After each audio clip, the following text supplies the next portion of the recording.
Hi, thanks so much for tuning in. I really hope this video is going to be of benefit to so many people. So many people nowadays have their own pizza ovens, unfortunately, and the tragedy is I hear so many people buying pre-made dough at the supermarket. They're missing all the joys and fun of making your own pizza from scratch. It's really easy. I know there's a lot of complicated and scientific information out there, but I'm just going to get straight to the point.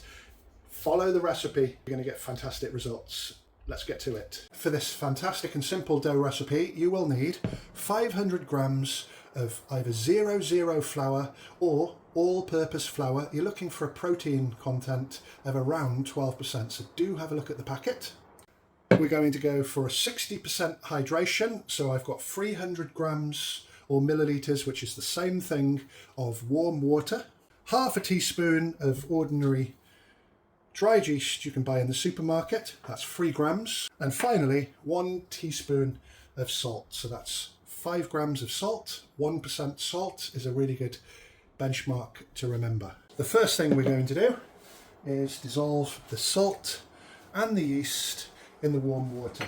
Give that a stir. Once the yeast and the salt is dissolved into the water, make a little well in your flour and pour it in. Combine the ingredients with a spoon.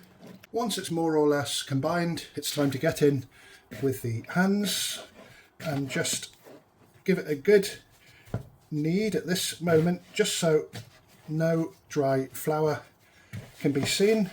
Once you've got rid of all the flour and the sides of the bowl are clean, it's time to just put it onto a surface. And I'm going to knead the dough until it starts to become nice and stretchy. That's why we need a 12% or more protein in the dough, because it works gluten, and you don't really have to understand what gluten is, but it gives texture, elasticity and flavour to the dough.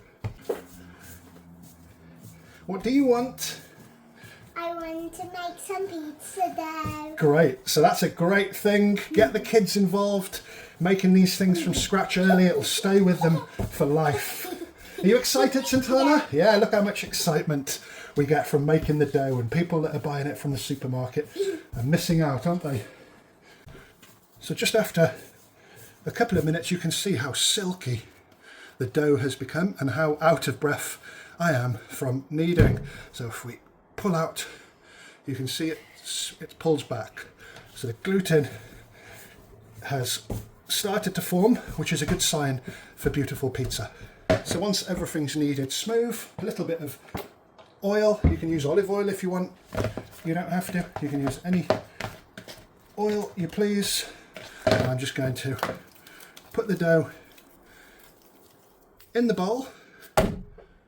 Great thing about doing this at night, leave it overnight until the morning. Cover it with a cloth. Here we are the next day. Let's have a look at this dough. It's rested. It's been about 12 hours. It really doesn't matter as long as it's reached its peak. You can see that's doubled in size. We've got some beautiful bubbling there. The yeast has done its job. Now we're just going to ball it up.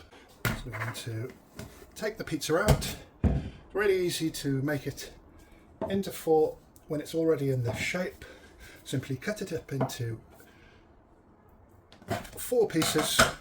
And why we don't ball it up in the beginning is because it proofs or rests better in bulk, and it's so soft, absolutely spongy, and this will make 4 pizzas, so another 3 balls to come. So once we've got 4 roughly equal sized balls, a little bit of oil, and put them into the corners because they're going to rest. Again, I like to get at least 5 hours of resting time, so when you roll them, they are just so silky smooth. We'll come back in about 5 hours, ready to make pizza. So the dough balls have now been resting for 5 hours, and you can see why we rest them. Beautiful. 4 pizzas, let's get to it. So one of your best friends for making pizza at the moment is this fine cornmeal. You can use semolina. Just put it into the cracks of the pizza there. And we're going to remove the dough balls one at a time, and we're just going to dust the surface with the corn flour, it stops the pizza sticking. So once you've got the pizza dough out, ball it up really slightly, and this is how you get nice round pizza. You just let the pizza roll in your hands until you've got a nice round shape. And then I like thin crust, so make sure you've got a nice coating of the corn flour or the semolina and the pizza won't stick. A lot of people talk about the dough going back once it's rolled, but if you rest it long enough, that won't happen. As you can see, it's very flexible and staying in the shape that we want. So once you've got that shape, you can just hand stretch it and make it a little thinner and bigger. Next, in with the tomato sauce, it really helps to have a small ladle. So as soon as you put the tomato sauce on the pizza, you don't want it hanging around too much. It can make your dough soggy, so don't overdo it with the tomato sauce. That's just enough. And we don't want to overdo it with the toppings either. A lot of people put too much toppings on the pizza, and you can see I've got some grated mozzarella cheese here.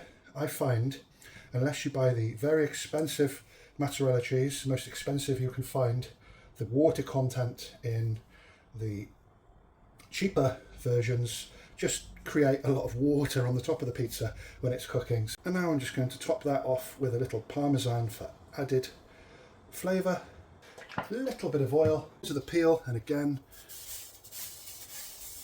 corn flour or semolina onto the peel, and do it with a little bit of confidence. You get it in one swoop. Takes a little bit of practice. Now that's ready to go into the oven. So I'm using a Ninja electric oven. It does a fantastic job. I'm so glad I bought it, and that's going in at artisan setting of 370 degrees centigrade for 2 minutes. In 2 minutes, and again, straight under the pizza, and you've got a fantastic margherita pizza cooked from scratch. And to cut it, you can either use a pizza slicer, or you want to be authentic Italian and use scissors. The choice is yours, but that is ready to eat. And I'm going to show you one tip of how I clean my pizza stone.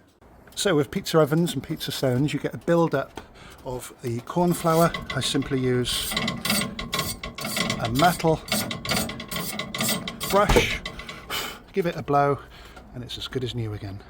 Thanks so much for watching that video. I hope you found it easy to follow and helpful for your tips to creating great pizza. Catch me on the first Saturday of every month over in Kingsheath Artisan Market, where I sell pizzas. A lot of people come up to me after they've eaten one of the pizzas and say, I think that's the best pizza I've ever had. So do follow the recipe, leave the video a big thumbs up, put your questions and comments in the comments box. All ingredients are in the description of the video, and I'll be back real soon with some more great videos. Thanks for watching.